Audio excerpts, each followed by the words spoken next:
Mizoram Commercial Vehicle Union ten kong chelutuk Mizoram kong chelutuk awang te tin oil man sang awang te in Mizoram mipuin harsat na nasatak an tok don ti kan fia chumi awang chuan MCV hian ngai tona amanga angai tona wang nuwa khovel kalpung pangaya oil mana tau chuan thil phut mante alo tova motor chuan mante alo tova ten thil phut mana tau chuan dora kan thil leile thil dang zong song en kim mai alo tau so zela chu mipuin kan tuar don ani ti sia in mipuina kan torlom theina tu ber enge niang ti ngai tuin mipui te ta na kan rong bol theina nianga in kan lung oi lo na lan tirila oil tal hin hiam le ro se kan tia oil ti niam tur hian chief minister voi thum lai kan putoa tin cabinet meeting a kan lo soi nge tin voi ni lai min tiam to anu nunga pe chuan NGOCC te nen ti khan kan tia kan tang kopa tu ta po chuan oil man ti hiam thei a be sei thu in min cha ni som palia nor kan tum to po thul ani phata khani a mai ro chu tun huna hian chu tiang zong chuan kal kalovin kan kong chung changa na tho muang em a motorin kan tuar na sa em a ten kan diesel eite kan petrol eite atam ha em boka chung te wang chuan harsat na tam tak kan to ka ten motor chuan mante motora thil phur mante hanti to ve ngot turin mipuin direct an to kan tau bok sia chumi di wang chuan sokara ke mani po mipui te ta na in sacrifice in din hial kan ei zon nen tur ma se poi lo vet hial zoka ngai dan siam kan nia kan tang ma MCVU commercial vehicle te hian kan tang ma ho ngor ngai ni tai lang chuan oil man to rual khan kan thil pur man te ti to turin sokara kan nor ha lang amai ro chu tiang thleng lova mipui na torlo na tur per ngai to chungin sarkar jok ki tol ve det se ti kha kan in ngen na kha ania tun ni kan thlengta ani poina hiam press note kan ron siama kan chair chu ange Mizoram Commercial Vehicle Union MCVU oil man sang le kong senasal tu ka wanga lo thei lowa lu oi lo na kan lan tirin ni som di le pathum thasom sang ni som di le pali hian service lovin kan ding do na tiam chin nom lo kan ti kha ania amai ro chu wei me ro rel in khom puilian lo oma tin ko ran sang UPC po district sang in khom puilian an lo nei do na an ni ho yan lekha in ngen na te min pe poka an ni ngen na te hi zaum kan tia chu wang chuan tiam chin nom lo kan tia kha ni khat atan ni se ti in kan ti ta a he tianga lungoi lo na lan ti rangai hi poi kan ti le a lungoi lo na kan lan ti tu chan hi Mizoram mi pui sia ta puan tulin kan sia a thei dar kong a thei to pa min pui turin chan chin bumi te kan ngen tak me chu ani kong chia mitin in kan sia tangin Mizoram puma in kalpona kong a chem veka aizol khuchum po a chiat ber tum ti hial ani hai tanga kan chak lu na kong pui te lei kong pui tlan lei thei lo khopin a chia a tin Mizoram chunga in kalpona kong sang a chem veka kan lir thei in atuar tu ber chu mi puan ni ruột tui tlak tam wang chu ni pakhat ma se sarkar in thada wang ni in kan ria a kan lung oilo ani panina oil man sang le chia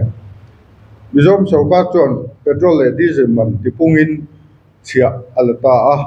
a punna hi petrola chenga le poisa somga le paru ni in diesela cheng sari le poisa som sari le parukin apungta ani chialak le oil man tipun hi kan dong mor ani lova amai ro chu voi le khata apung vak mai hi kan thethiam lova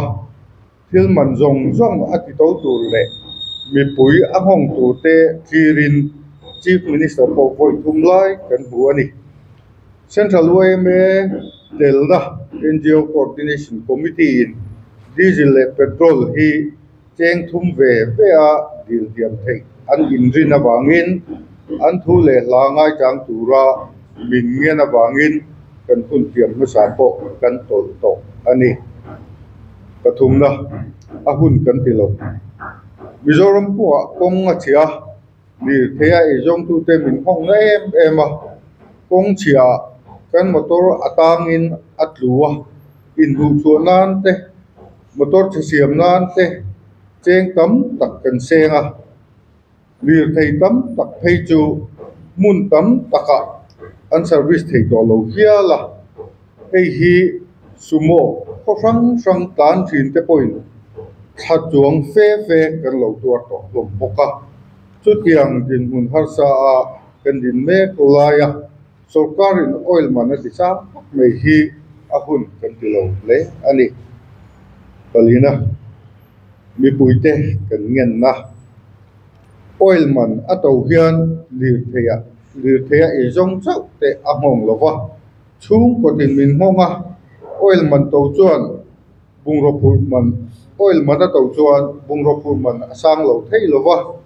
in sakna bungrua le e le bar purman asang dona emi ngai to chunga lung oilo na lantir kan ni ti hi mi puiten min siat puya min thop turin kan ngen ani tin petrol le diesel liter khata cheng ni zel kong siam dana sarkarin la to don ania chu wang chuan MCVU chuan kong chia hi kan thik thu a cheviau to dona chu wang chuan mi pui mi mirin kan leina oil kan leina kong siam na tu kan hotel zelani ti ria in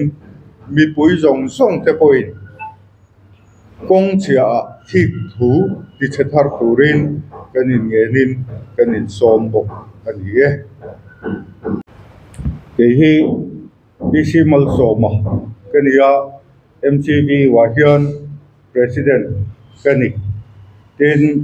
kading lama mi hi pu David Lal Pomoya ania MCV wa hian vice president senior vice president ani tin kat piale mi hi pusai lova ania ani hi MCV wa hian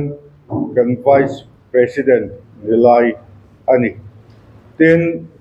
tuna lo theng thar apiale mi hi pu pi sang ding thanga ni in MCV wa general secretary ania tin kavelama min haikar tu hi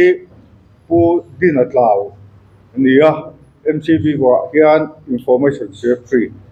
ani tin adot lemi hi pu lal than moya ania MCV wa hian treasurer ani tin adot lemi hi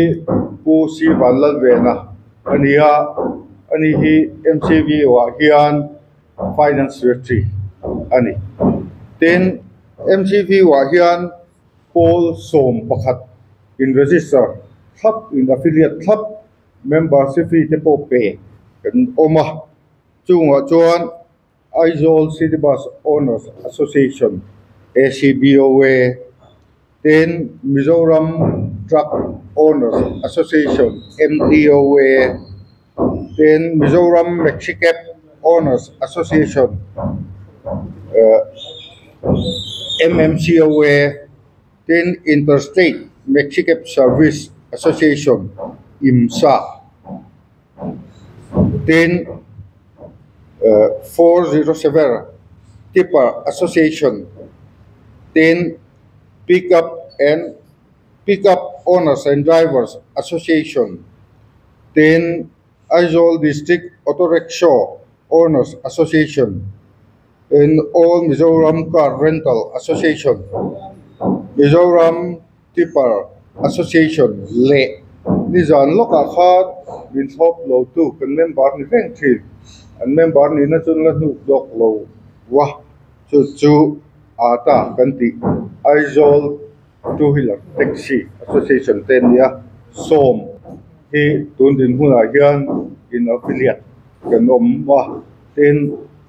han soi belila lung leila ma chon all Mizoram auto rickshaw an oma an general headquarter po lung le nia ni tene nian tho hom na thatak te kan nei bok kan report te la ni